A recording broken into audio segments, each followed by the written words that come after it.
What if I told you that another general in 1940 first used the same tactic in the desert that Rommel would use later to great success? Well, it's true, and surprisingly that general was British and ended up defeating an Italian army of 150,000 strong with a force of 30,000. So well done to General O'Connor! This is Operation Compass 1940-41. Let's look at the strategic picture of 1940. Mussolini declares war on Britain and France on June 10, 1940, shortly before the Germans beat the French.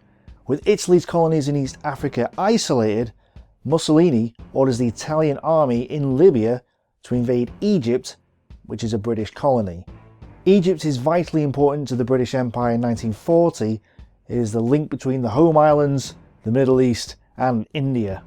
If Britain loses Egypt and the Suez Canal, the Royal Navy and supply convoys between Britain and her colonies will have to travel much further around the southern tip of Africa, a journey that would take about 3 months to complete. The Royal Navy also wants to battle the Italian Navy in the Mediterranean, and would find herself in desperate waters if Egypt is lost. For Italy, the conquest of Egypt would enable her to link with her colonies in East Africa, and also strike into the Middle East, where British oil could be seized. It would also secure her the Mediterranean, which Mussolini sees as the Italian lake, needed for the creation of his Second Roman Empire. To forge this empire, the 10th Army under Marshal Ridolfo Graziani is to strike from Libya into Egypt and inflict a crushing defeat on the British. The commanders on both sides of this conflict are most interesting. Names like Rommel and Montgomery have left a lasting impression in history,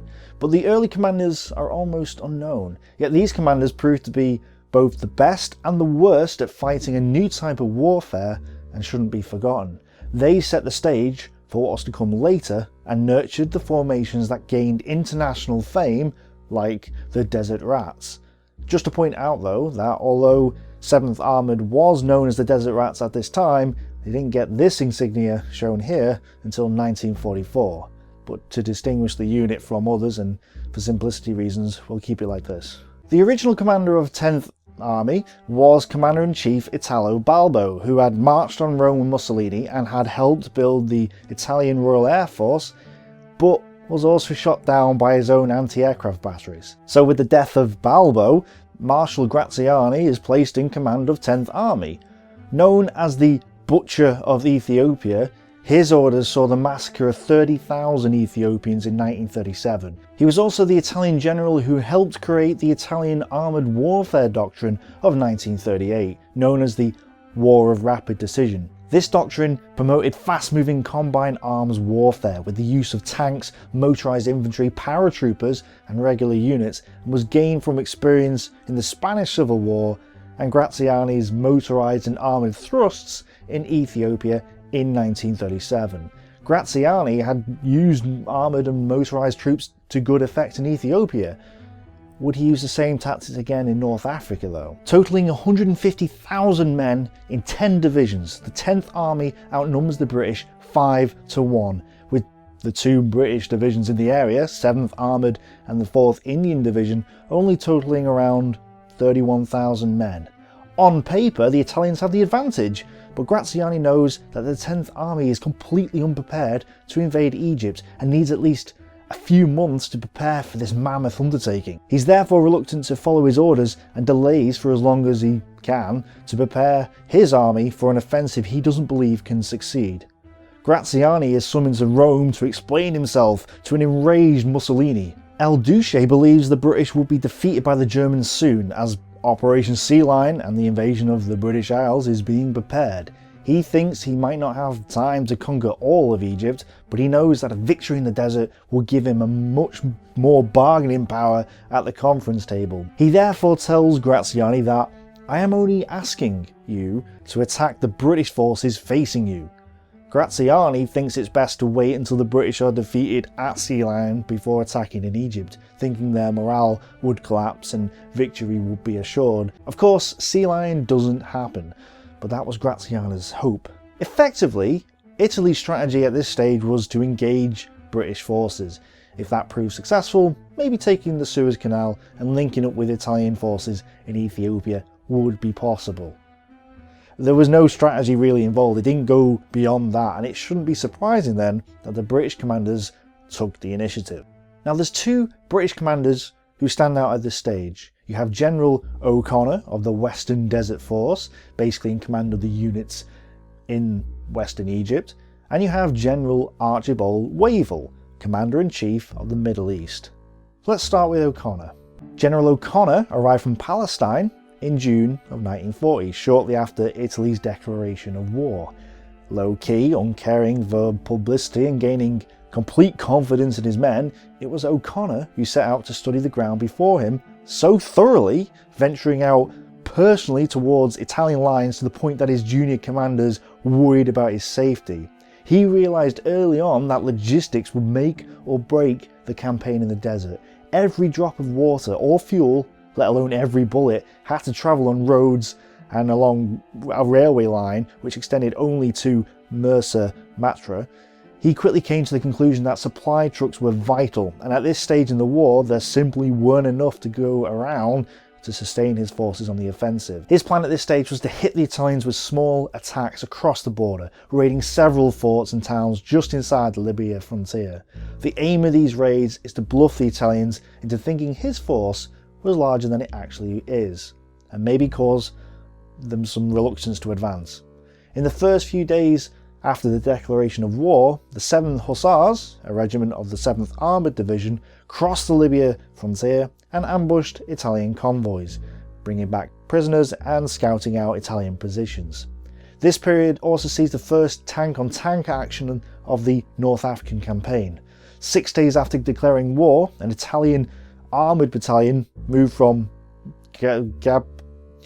towards Sidi Omar, this area. But British armoured cars engaged the Italian forces, and the Italian commander, Colonel I'm going to struggle with this, formed his force into a defensive square reminiscent of Napoleonic-era anti-cavalry squares. The British, reinforced by light and medium tanks, defeated a charge from Italian tanks who advanced into the open without artillery or infantry support before encircling and engaging the Italian square. The Italians had no anti-tank guns, and their antiquated, mostly Austrian, artillery guns weren't very effective. The result? Their square broke and the Italians fled. Thus, the Italians lost a portion of their tank and mechanised units early in the campaign. On the 14th, the whole of 4th Armoured Brigade, again part of 7th Armoured Division, moves forward to take the Italian border posts of Fort Maddalena, I think, and Fort Capuzzo. During this raid, 11th Hussars captured General Lastucci, Engineer-in-Chief of 10th Army, who had the plans for the defence of the coastal city of Bardia with him. All but one of these raids are victorious for the British. During these raids, the British reconnaissance indicates that the Italians were reinforcing the 10th Army and bringing fresh units to the border, so O'Connor decides to pull most of 7th Armoured Division back to Mersa Matruh to form a counter-attacking force should the Italians make it that far. In the meantime, 7th Armoured Division support group, commanded by Brigadier Gott, was to continue to perform reconnaissance and harass and delay the Italians if they were to cross the border. And the Italians would cross the border. Operazione E was the Italian plan for the invasion of Egypt. Now you might recall that Graziani came up with the concept of war of rapid decision, Italy's armoured warfare doctrine. Graziani had a choice then. He could either deploy his forces en masse and march across the desert with all his infantry in a huge formation and hope to overwhelm the small British forces at the border, or he could deploy his armoured and motorised units, because he had enough trucks to motorise a couple of infantry divisions, and rapidly strike across the border in the same fashion as a German blitzkrieg.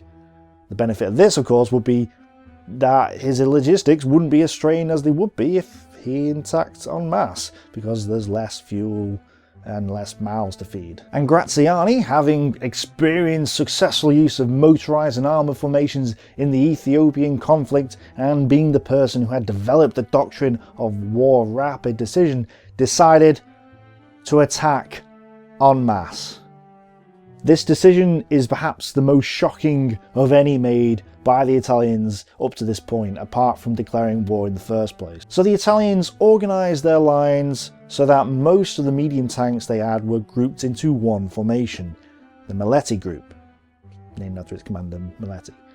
The group is supported by the unmotorised Libyan divisions, all of whom were on the coast. The 62nd Marmarica and the 63rd Sirene were in the area ready to support, and the 4th Blackshirt and the 64th Cantazaro were in reserve near Tobruk. On the 13th of September 1940, the Italians advance, retaking Capuzzo and Fort Maddalena, and crossed the Libyan-Egyptian frontier. But not all of them. Only 80,000 cross the border, and most of these have to march on foot through the desert with little water, training or equipment. A large portion of the Italian units are low-quality Libyan colonial units who weren't particularly willing to fight against a foreign power for a foreign power, but advance they did, at 12 miles a day. Now, the Maletti Group, with all the medium tanks, sets off to outflank the British and gets lost. The Italian Air Force has to find it, and Graziani then prevents the Maletti Group from operating independently from the rest of 10th Army. The Maletti Group leads the way, but are followed by a mass of foot soldiers, and so the 10th Army crawl continues.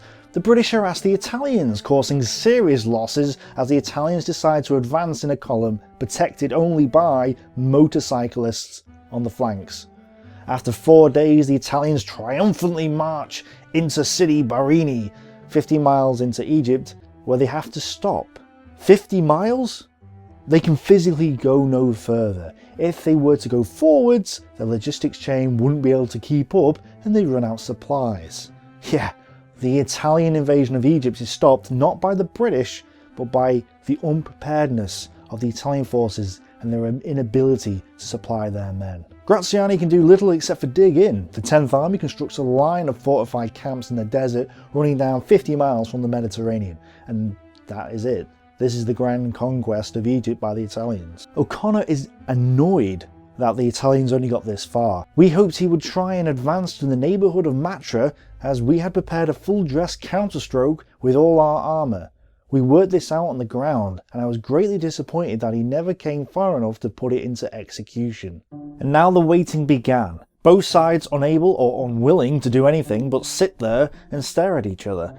And the waiting continued, and continued, and continued. For months, neither side did anything. The Italians couldn't advance, they'd outstretched their supply lines, and were now firmly dug in defensive positions, which they were happily reinforcing with minefields, hospitals, sleeping quarters, and a host of other lavish luxuries. With time now on their side, Churchill orders 57 new tanks as well as a host of reinforcements from New Zealand and Australia to boost British forces in Egypt. The 57 new tanks are Matilda II heavy tanks, known as the I tanks, and they were assigned to 7th Royal Tank Regiment. But the British had several other advantages over their Italian adversaries, which General Wavell now exploited. He had done so little in the preceding months that almost everyone had given up guessing when he might attack, if at all. There were few communications between his forces and Cairo, so with a gradual reduction of leave tickets, he severed all communication and prevented news of his plans leaking out into enemy hands. Or anyone's hands. Nobody except a close inner circle knew what he was going to do, to the point that even Prime Minister Churchill didn't know until he demanded to be told. And when he was told the plans, he seemed quite impressed, despite the size of the enemy force that faced them. But they weren't Wavell's plans, they were O'Connor's. O'Connor sent the plans for Operation Compass to Wavell, who accepted them on November 2nd, 1940. However, Wavell wanted a 5-day raid, then a withdrawal back to Mersa Matruh. O'Connor was more ambitious. If I could use a metaphor, what he planned was a left-hand punch, similar to that used in France during the summer, strike towards the coast, surround and destroy the enemy, then push onwards to victory. The operation was designed to suit the new I tanks, Matilda IIs. If the plan failed, a large portion of these tanks would have to be left behind. So there's a lot of danger in this plan, but how could this left punch succeed? On the opposite side of the wire, the Italians were happy to wait. 10th Army had 10 divisions, 6 of them were in Egypt. 1 Libyan and 1 Metropolitan division were at the front around Sidi Barrani, under command of General Gallina.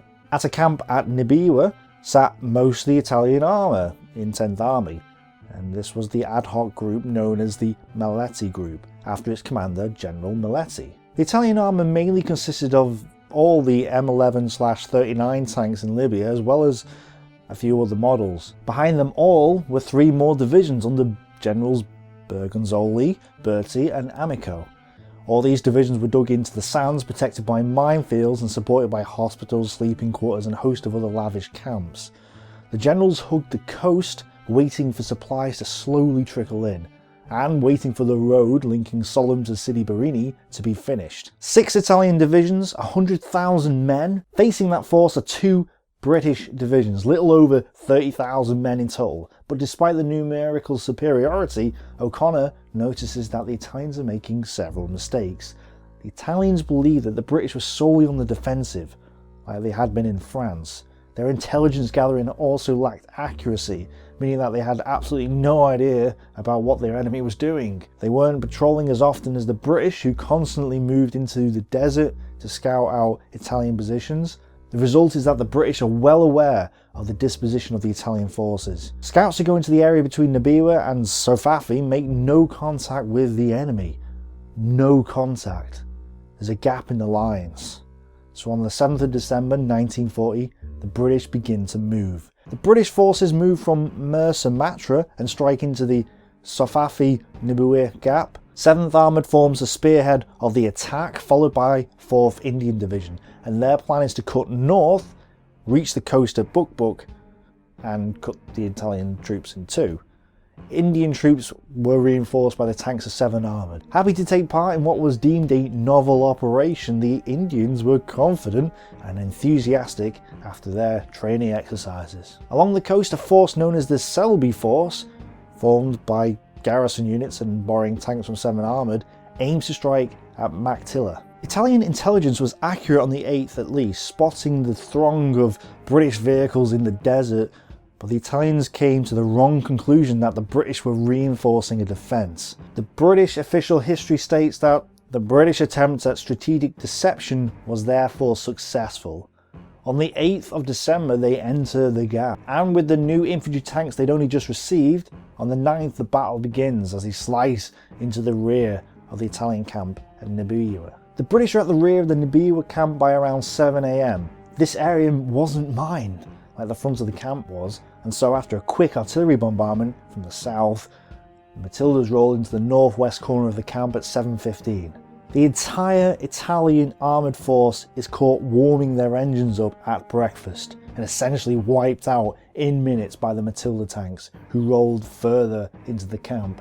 The Italian tanks had no effective counter to the frontal heavy armour of the Matildas, and the Italian infantry even less. Machine guns and grenades were used in vain to try and stop the assault, and artillery was fired at the Matildas until the last gun was taken out. With Scottish and Indian infantry pushing through the camp, supported by Bren carriers, by 10:40 the Maletti group disintegrates.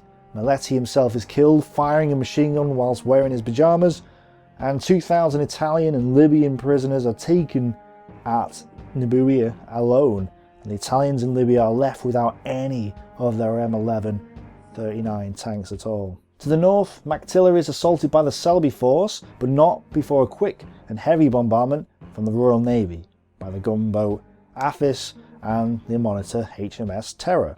Terror had twin 15-inch and 8 4-inch guns which packed a heavy punch. The Italian morale breaks and they withdraw, unfortunately managing to escape to the west despite attempts by Selby to cut them off. But another armoured force of 7th Armoured, 4th Armoured Brigade, reaches the coast between Buk and Sidi Barrani, placing the Italians in a hopeless situation. After Nibiwa, the British lose 6 tanks as they move to Tamar's west, but are ready to attack in the afternoon. Artillery starts at 12 and pounds the Italian positions. At 1, the tanks advance and break through the perimeter with ease. But surprisingly, there's more opposition at Tamar's west than there was at Maktila, despite being an infantry unit and thus hopelessly outgunned by the Matilda tanks. Pounded by artillery and smashed by the tanks, Tomar's west resists for longer than Matilda did, but is finally overwhelmed by about 4 PM, with another 2,000 Italian prisoners taken by the British. As night falls, the Italians at Sofifa Rabia, fearing another blow, fall back towards the Marmarica division near the Libyan border. Then at dawn on the 10th of December, the British force the surrender of Tomar's east and move towards Sidi Barrani.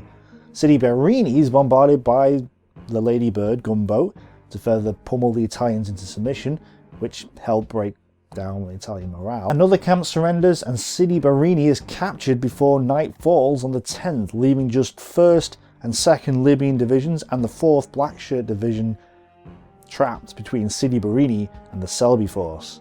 The Libyan forces surrendered by 4 PM on the 11th, and the 4th Blackshirt division falls by nightfall, with more prisoners taken. 3 days into the offensive, and O'Connor has achieved a decisive victory already. Egypt was now safe from Italian aggression, and 2 more Italian corps have been crushed, 38,000 prisoners taken, and plenty of tanks, equipment, and even 4 generals are now in British hands. All this at a cost of 624 British total losses. The Battle of Sidi Barrani ends in an Italian disaster. On the 12th, with victory assured, O'Connor gets a nasty surprise. Not from the Italians, but from General Wavell. The British 4th Indian Division is to be swapped for the 6th Australian Infantry Division, which won't arrive until the 14th. Oh great, half of O'Connor's force is taken from him during the middle of a major attack. The Indian Division is sent to East Africa to fight the Italians there, leaving O'Connor's force without a good portion of its infantry during this critical time. Now, at this juncture, O'Connor had a choice. With only the 7th Armoured Division and the Selby force available, was he really in a position to continue the attack? He could withdraw to Mersa Matra again.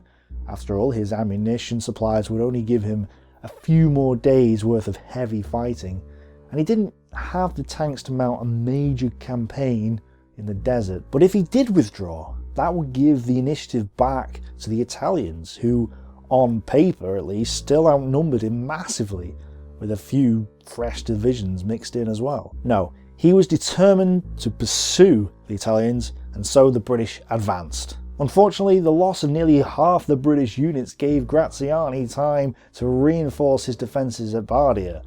Mussolini issued direct orders to the garrison at Bardia, which was under direct control by General Bergonzoli, also known as Electric Whiskers, that they were to defend Bardia to the last. Bergonzoli's reply was, "In Bardia we are, and here we stay." Delays in the British attacks, which we'll cover shortly, highlighted to Graziani that the British were suffering from supply shortages. Knowing this, he wanted to pull all units back to Tobruk to mount an effective defence there, but Mussolini wouldn't have it. The Italians would stand at Bardia, so as the Indians withdraw, 7th Armoured continue their attack to the west. Operation Compass does not stop at the Battle of Sidi Barrani, but continues west.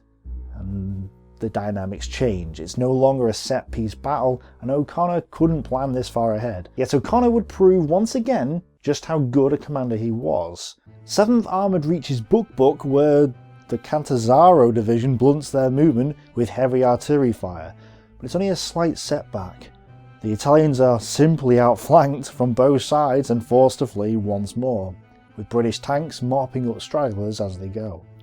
The HMS Terror reaches Bardia on the 14th and begins to pound Italian defences, which she would continue to smash for the next 3 days. The Aphis actually enters the harbour, and the Terror reported seeing black smoke rolling out of the harbour as the Aphis did its work. After this, the 2 ships retreated along the coast to safety, but from the 14th onwards, the RAF also started to bomb Bardia quite heavily as well. In the meantime, O'Connor realises that the 45,000 Italians in Bardia, surrounded by 29 kilometres of fortifications and an anti-tank ditch, weren't going to surrender without a fight, and so places 7th Armoured Division between the port and the west, preventing Italian reinforcements from coming from Tobruk Then he waits for the 6th Australian Division to arrive. But the Australians wouldn't be ready for an attack before January, meaning vital time was lost in the wake of a victory at Sidi Barrani.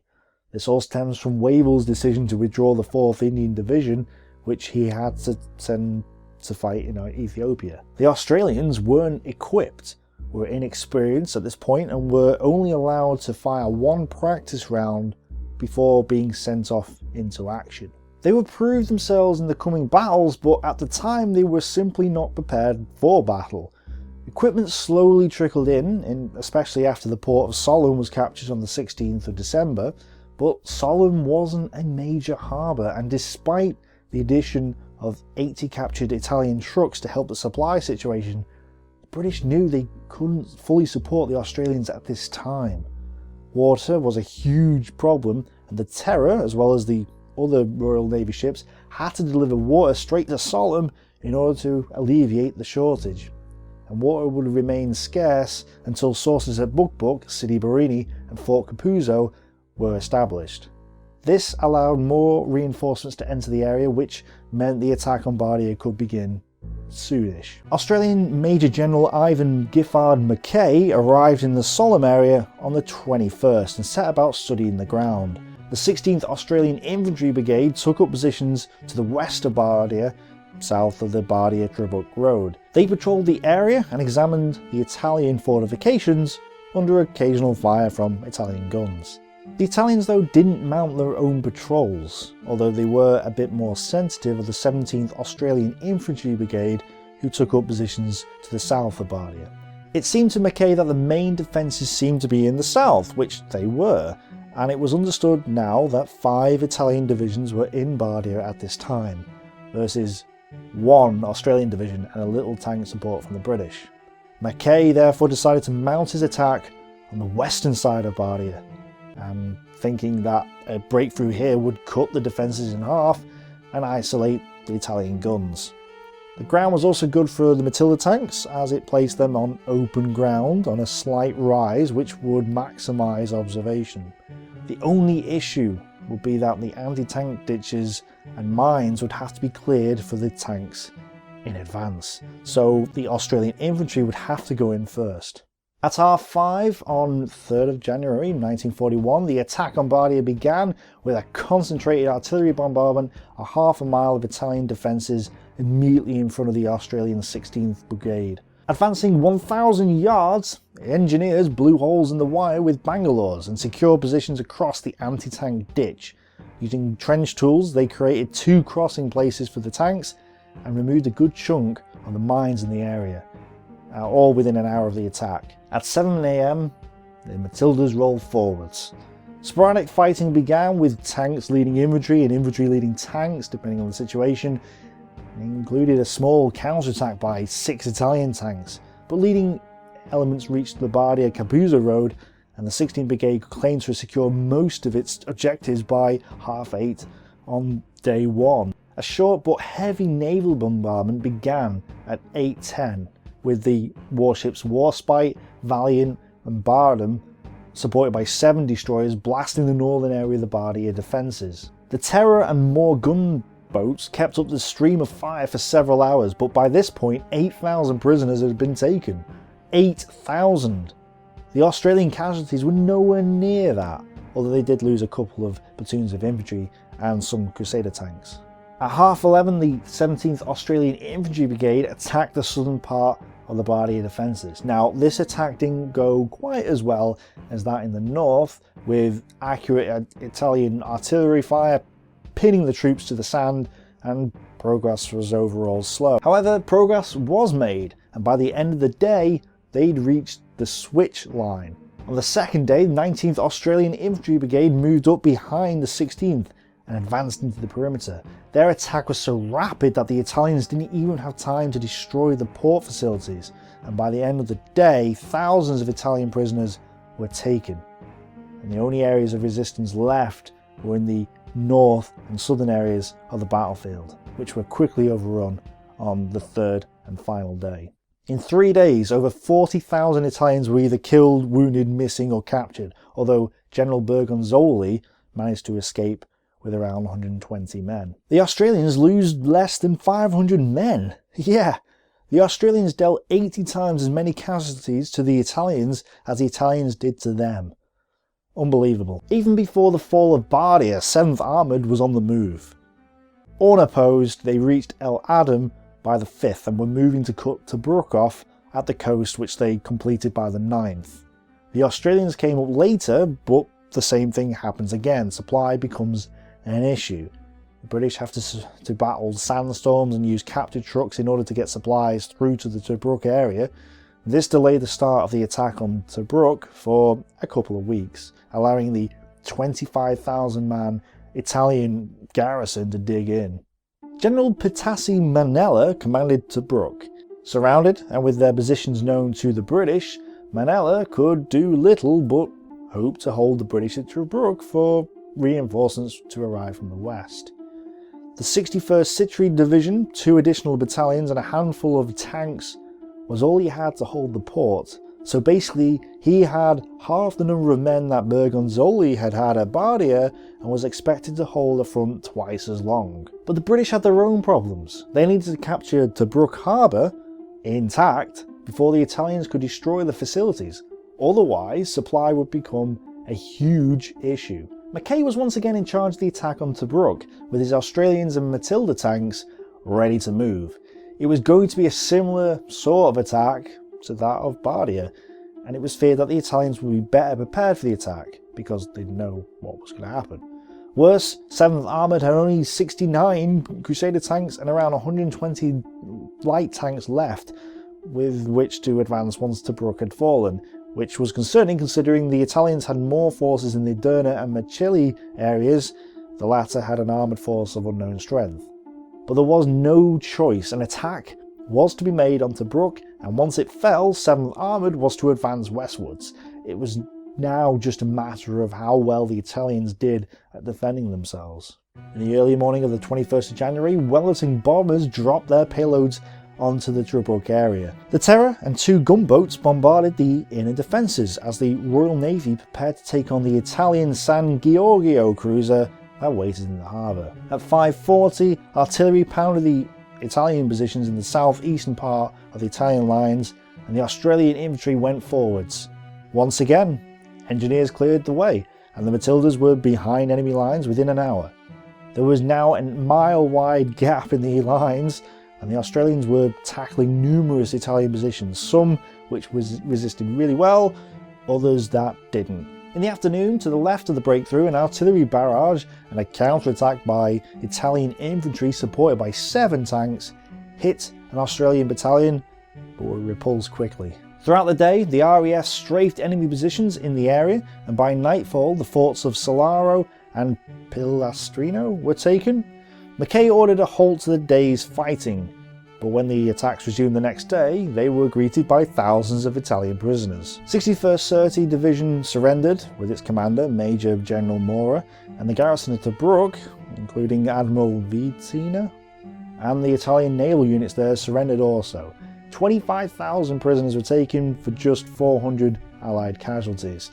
Tobruk harbour fell into British hands, and despite some damage to the sunken Italian cruiser in the harbour, it was fully operational by the 24th. 7th Armoured advanced as planned to the west from the 21st onward. Now the Italians had a few forces in the area. The understrength 60th Sabratha Division was at Derna, the 17th Pavia Division was at Serena, and the 27th Brescia Division was at Slonta. But most importantly, at Machili was an Italian armoured brigade under the command of General Balbini. The British didn't know much about this armoured brigade. It consisted of medium Italian tank units backed up by a strong artillery presence. But O'Connor wanted to tackle it quickly anyway, as it was the main threat to the British forces. On the 24th, with Tobruk under Australian control, the Australians pushed north towards Derna. This meant that 7th Armoured Brigade could move south to where 4th Armoured Brigade was and work together to hit the Italian armed force at Machili. Another tank versus tank action saw losses to both sides, and despite O'Connor's best intentions, the Balbini tank force managed to withdraw to Salonta over the next few days. This was concerning to O'Connor, but this left Graziani in a bad position. Most of his forces were in the north, in the Cyrenaica area, and could easily be outflanked by the British. On the 1st of February, he told Mussolini that he was going to withdraw and spare the remainder of the 10th Army from destruction.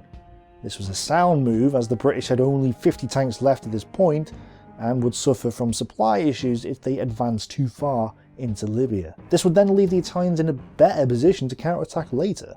O'Connor wasn't happy that the Italian armour had got away.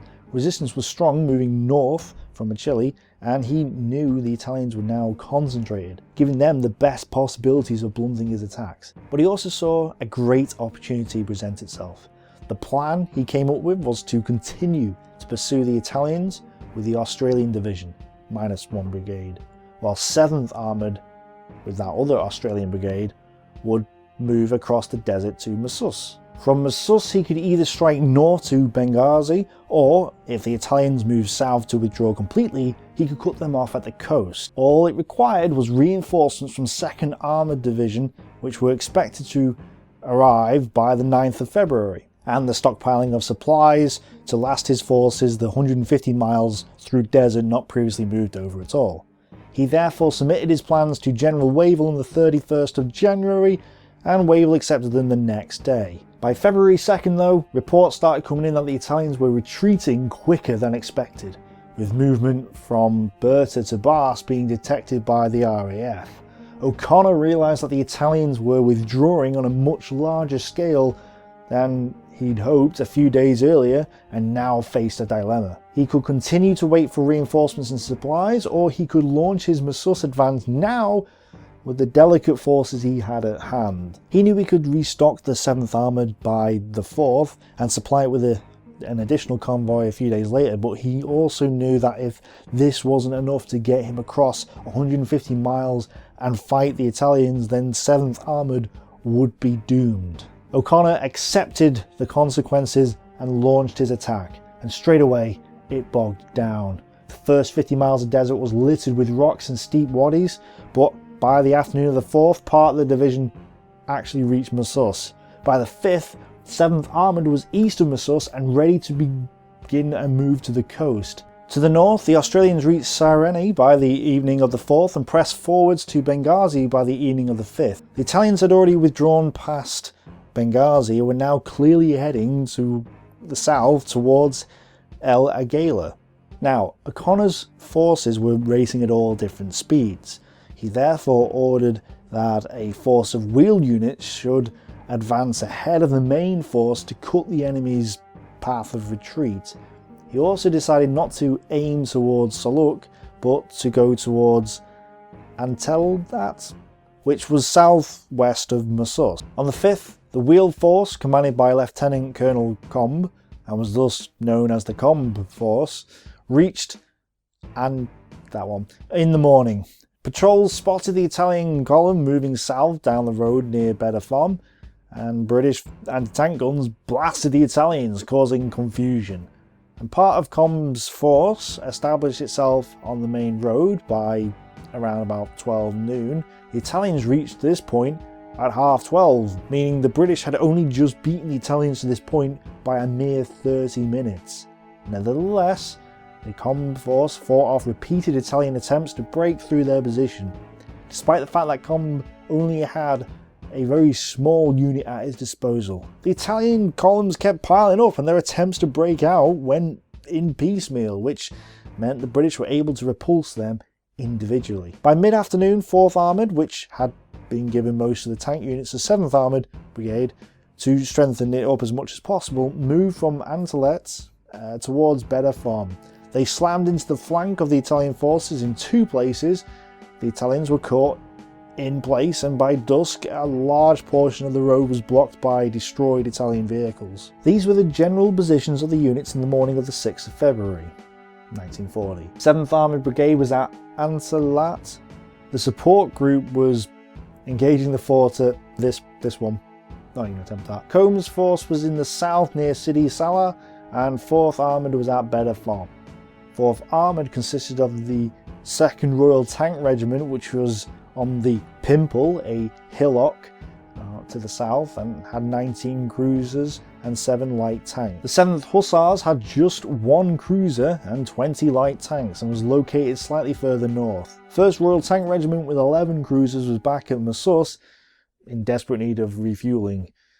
Here's what happened next. The Italians came forwards throughout the morning in groups with their tanks and infantry engaged by 4th Armoured, who refused to let them escape. The cruisers battered the Italian tanks as the light tanks engaged the infantry and other vehicles when they could. Confusion reigned in the Italian ranks, with some units attempted to break out towards the dunes to the west, and they were destroyed. By noon, 40 Italian medium tanks were accounted for, but another 50 still roamed around. This was versus the 15 cruisers that the British had left. 1st Royal Tank Regiment arrived mid-afternoon to find that the Pickle had been lost to the Italians. 30 Italian tanks and a host of infantry and vehicles moved south towards Comby's force, and 2nd Royal Tank Regiment succeeded in retaking the Pickle to prevent more Italians getting through. The 1st Royal Tank Regiment prevented a column of vehicles from breaking out towards Beda Fomm, but Comm's force was now in trouble. Comm's force hit the oncoming Italians with everything they had, including 9 Bofors guns, littering the field with vehicles of all shapes and sizes. Most were repulsed or forced to surrender, but 4 tanks and a small portion of vehicles did manage to break through Comm's lines and flee south. On the 7th, the last gasp for freedom by the Italians was made.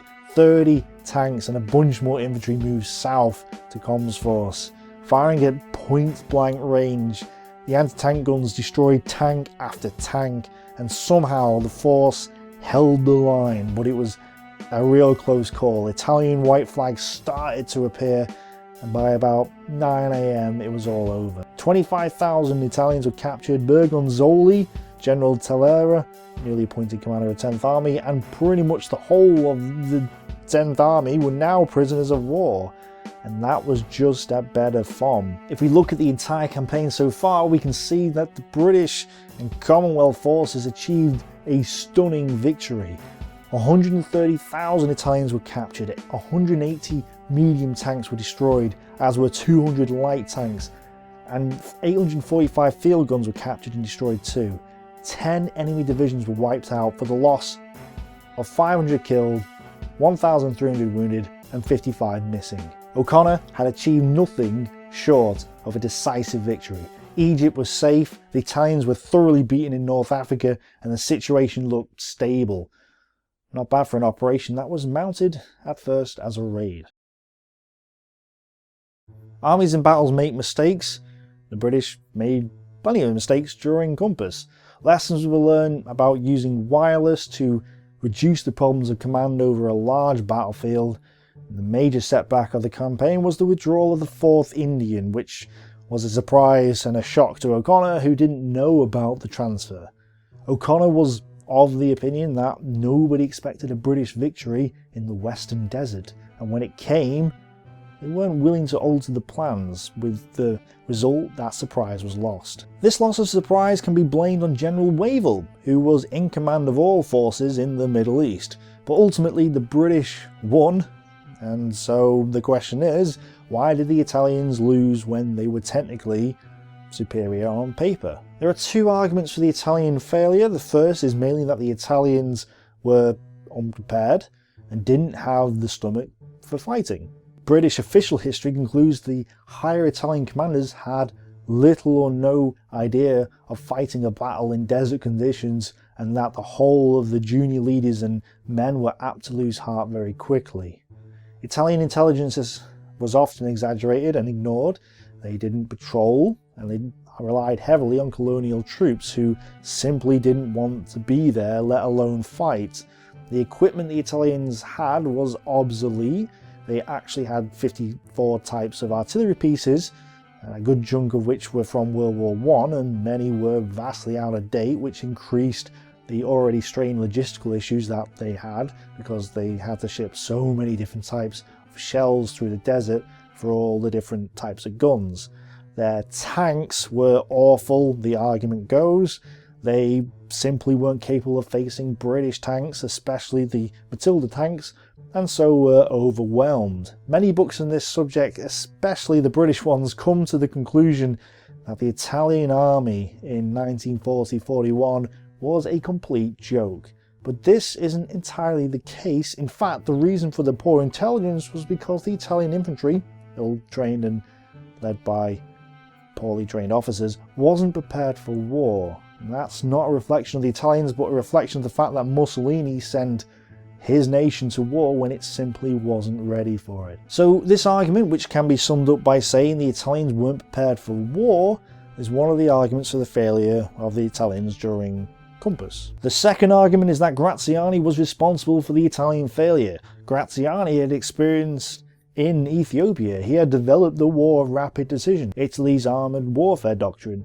Yet the Italians didn't have an armoured division during Compass. They actually had more tanks than the British, but just didn't group them together, and the result was that the British could overwhelm the Italian tanks in small penny packets time and time again. Major Howard R. Christie, in his study of the Italian 10th Army at this time, comes to the conclusion that had Graziani organised his forces and developed and deployed the doctrine, the British wouldn't have stopped them before reaching the Nile.